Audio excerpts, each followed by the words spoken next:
It's a public preview day for Cloud for Retail, so it's been a busy day. I've been reading the news and seeing the LinkedIn chat, and I'm sitting here thinking, why has she given this her time on this day? I'm so grateful.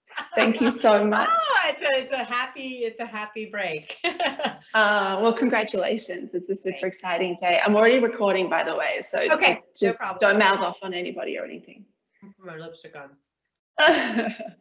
So I think I told you, but I'm starting this series where I'm going to interview really senior people across industries and try to make pathways to jobs like yours seem more accessible to more people. That's kind of what this is all about. And you are my first victim. So thank you very much again for spending the time. So you are the corporate vice president for Microsoft's retail industry team, but you studied political science and government. Please explain yourself. I have nothing to explain. Yeah, I am probably about as far from where I expected I would be as, I don't know, anyone you're going to talk to. So I thought I was going to be a lawyer, Sophie, and I thought I was going to be a civil rights lawyer. And I was enamored by Brown versus the Board of Education, and I wanted to save the world. And here I am saving the world of retailers and brands. But, you know, I'm loving what I'm doing. So I'm far from my original degree for sure. I think it's such an interesting thing for school leavers, high school leavers, to know that it doesn't, your whole future does not depend, or sometimes it feels like that, like your whole future depends on this choice that you make, but it doesn't. I love seeing sort of divergent careers like that. I'm interested to know that wasn't the first kind of big jump that you made, and it certainly wasn't the last. You moved from retail into tech, and I'm super curious to know whether at that time, I read you describing how tech just had a different language. Everybody, you know, I assume you didn't have the level of sponsors in the tech industry that you would have had in the retail industry. Did you at that time, or does it still come up now, this feeling of imposter syndrome, or whatever you want to call it, this feeling of how did I get here, or that you're kind of out of your depth? 1000%. I mean, I think, and the component of imposter syndrome is you think other people feel it, but you think, oh, I have it the worst. Yeah, you know, like you said, I switched industries sort of mid-career, and I don't think I even really knew how much of an imposter I was going to feel like until I was the imposter. It was, you know, you arrive in a foreign country, they're speaking, French, and you only understand Spanish. And then you kind of got the double edge of like, you've come into a fairly senior position. And so people expect you to have like, just, you know, say profound things every which way. And you're literally just trying to say, where's the bathroom? So yes, I have imposter syndrome a lot in the past, and I have it often, you know, still to this day.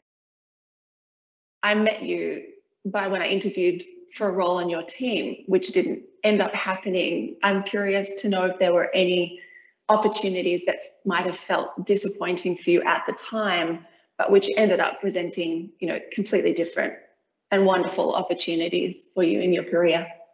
Yeah, I mean, I have been, well, it's like my kids say, you never make any of the baskets you don't shoot for. I have had many that I've missed. Like after realizing that I was going to be a terrible lawyer, so I didn't go and help as a civil rights attorney. I then became very interested in international business. I studied Spanish and political science. And so I worked for Visa, and I interviewed for a job for Visa Latin America. I speak Spanish fluently. I worked so hard for that role, and I didn't get it. And I was incredibly disappointed. That actually led me to the job that sort of, I think, started, you know, some of where I am today, which was a very low circulation analyst, a database analyst for a retail company, which, you know, in a retail company, it was about as unglamorous as you get to be a database analyst. But one thing I always liked telling stories, and I always liked data. And I found that I was pretty good at like looking at data and translating it in a way that people understood and were excited about. And that really, like, you know, these were the early days. I'll date myself a little bit. It was the early days of e-commerce.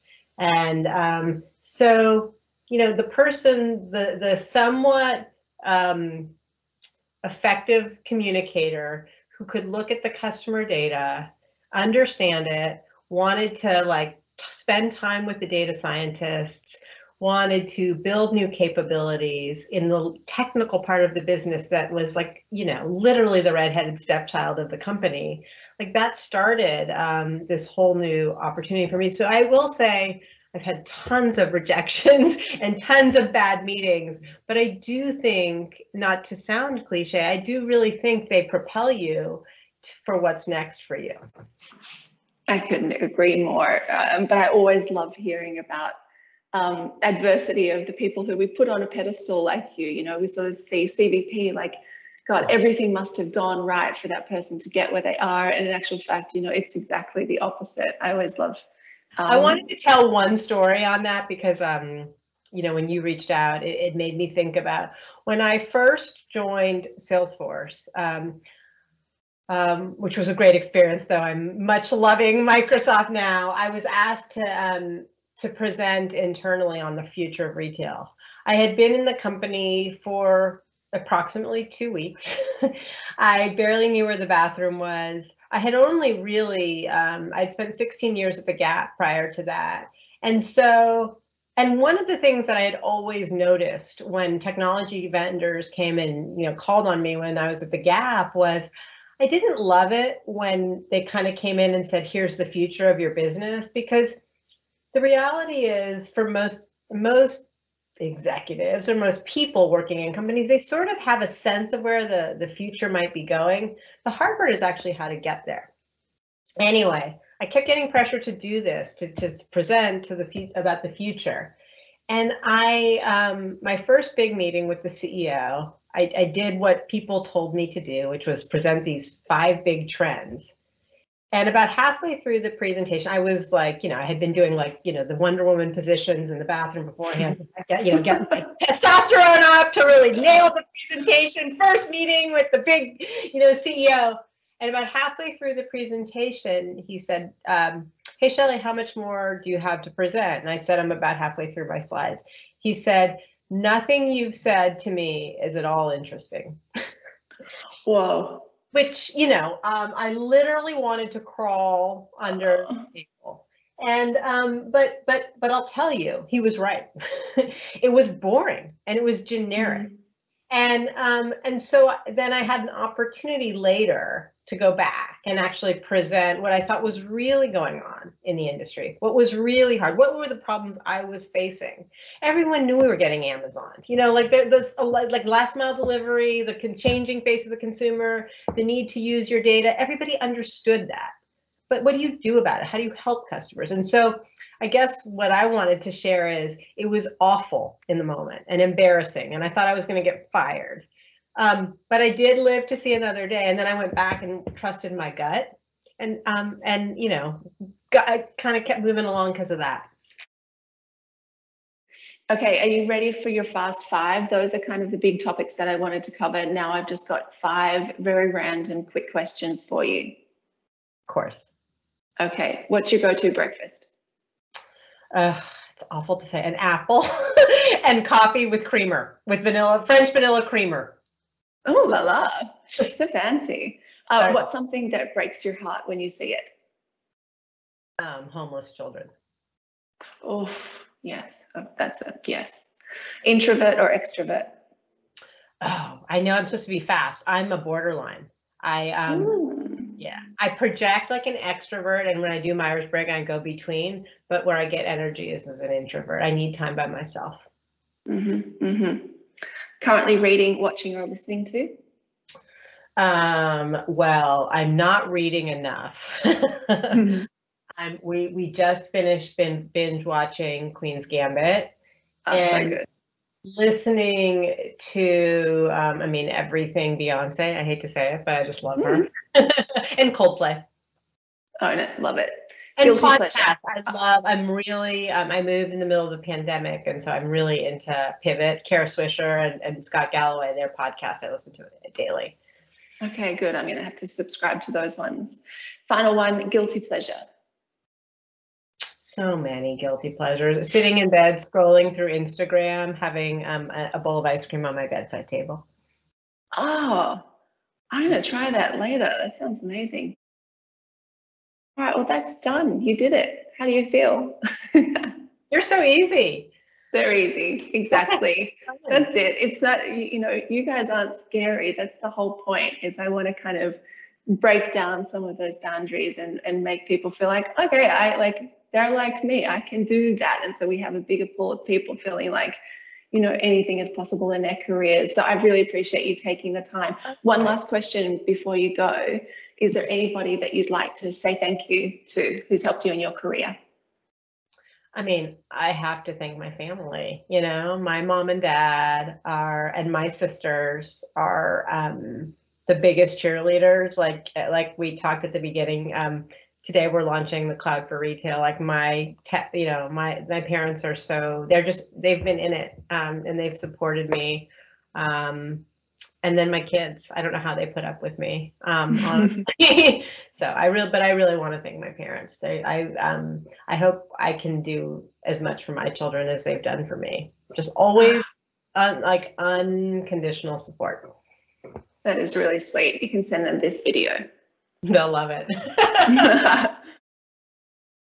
Is this a Microsoft thing, or is this just a Sophie being fabulous, kind of help people?